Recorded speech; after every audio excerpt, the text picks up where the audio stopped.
he continues to just grow and improve. Just getting on the same page and comfortable with each other. Competition at every position. Just go to work, get better every day. He's going to continue to grow. Whatever happens, happens. Competition elevates everybody's play. We can be on the same page. Getting better each and every day. We set some goals for them, and it was to go out there and compete. I'm here to play football, and whatever happens, happens. We're excited to grow with them. Go out there and be. Competition is great. What a great team we have behind the scenes here at the Around the NFL broadcast, putting together all the cliches, all the tropes of OTA season for media availability, and figured maybe we now could step up and deliver our own public service. People say things in these pressers, but they don't really say what they mean. We're here to translate, Mr. Sessler.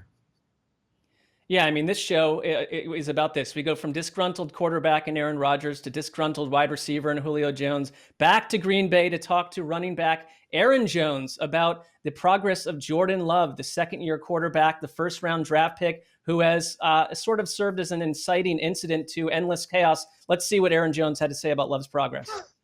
Hey, Aaron, in what ways does Jordan Love look different? In what ways does he look like he's made progress, do you think?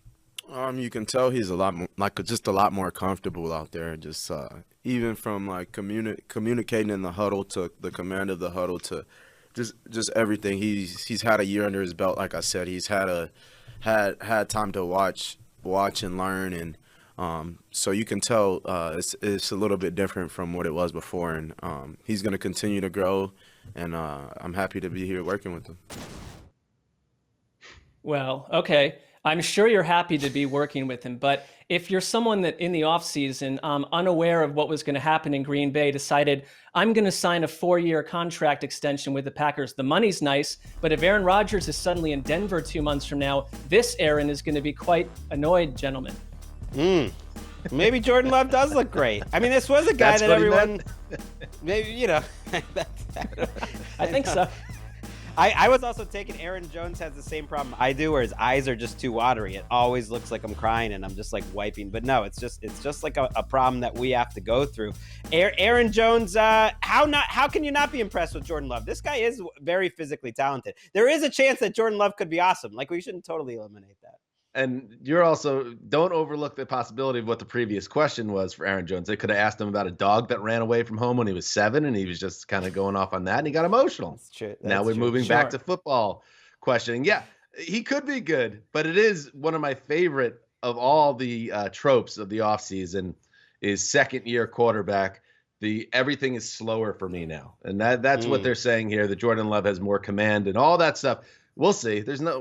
We know nothing about Jordan Love. That's something that we got to take away from all this. We have not seen anything from him yet. Greg, what about you? Yeah, we do know something about Teddy Bridgewater, and I think you can read between the lines in what Von Miller, the great Broncos defensive end, had to say this week. And when we got Teddy, I felt like that was a great move. Teddy's ready to come in and play. Teddy's ready to come in and compete. And I think that's what we need in the quarterback position. And I'm not saying that this guy's going to be the number one guy. This guy's going to be number one. I'm not saying that yet, but we have a healthy quarterback competition that can only give us positive things out that group. I just want to win and compete. We lost to the Kansas City Chiefs 5 years in a row. I want to change that. I mean, I love it. You could see his eyes light up when he started to talk about Teddy, and then about halfway through, he's like, oh, Teddy's great. Teddy's going to play. Teddy's going to prevent these. And he's like, oh, wait, actually, I didn't mean to say that he's going to be our starting quarterback.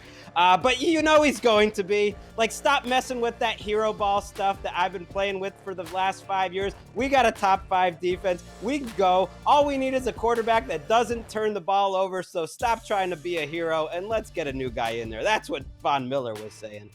Well, I mean, also, both of these quarterbacks spent the week answering questions about Aaron Rodgers. So, I mean, Teddy's fine, and we're not going to go down that road again. But it's the complete opposite of, like, the New York Giants that basically said, we have Daniel Jones, we're not going to go try to get anyone else. Like, Drew Lock has essentially been, like, soft benched with the concept that if he blew Teddy away between now and September, he'd get the job back. Yeah, I like the idea that Von Miller is saying that now that we're going to have Teddy Bridgewater in the building, all the problems aren't there because competition's good. And whatever comes bad out of quarterback competitions, a lot of bad stuff comes out of quarterback competitions when the two quarterbacks competing aren't very good at quarterback. It doesn't always But work they're out different well, styles. competition. He's just saying, like, can we please have a quarterback that just doesn't throw the ball up for grabs and put us on short fields? At least Teddy Bridgewater, this will be safe and boring. Sometimes that's what you want. We'll see. Safe and boring, not always the best method either. All right, finally, Brian Flores, the head coach of the Miami Dolphins, talking about his quarterback, Tua. I think you're just a little bit more comfortable. You know your surroundings. You know what's expected of you. You have better rapport with your teammates. I've seen him as well as a lot of the second year players, and over the years, this is kind of what you see. They're just a little bit they have a better understanding of how we practice. We've seen that from him so far, and hopefully he continues to just grow and improve. Hopefully he continues to go. I don't know. Is it just me, or is Brian Flores telling us, or is he telling himself that Tua is going to be okay? He's just not trying to say anything. A little bit of telling himself. I hear that too. And when the answer is 45 seconds long, when it could have been 10, that's how I answer questions sometimes when I don't have total confidence in the end result. You just wind on and on like I am right now.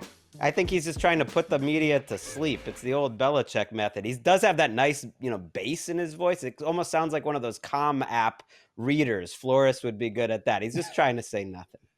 I mean, what he's trying to ultimately, though, and what he's trying to say here is, yeah, he's doing everything we want him to do. He's showing signs, but I think really there's subtext here. Like, he needs to do a lot better than he did as a rookie. And oh, by the way, the guy taken right before him, Herbert, blew things up in the Chargers.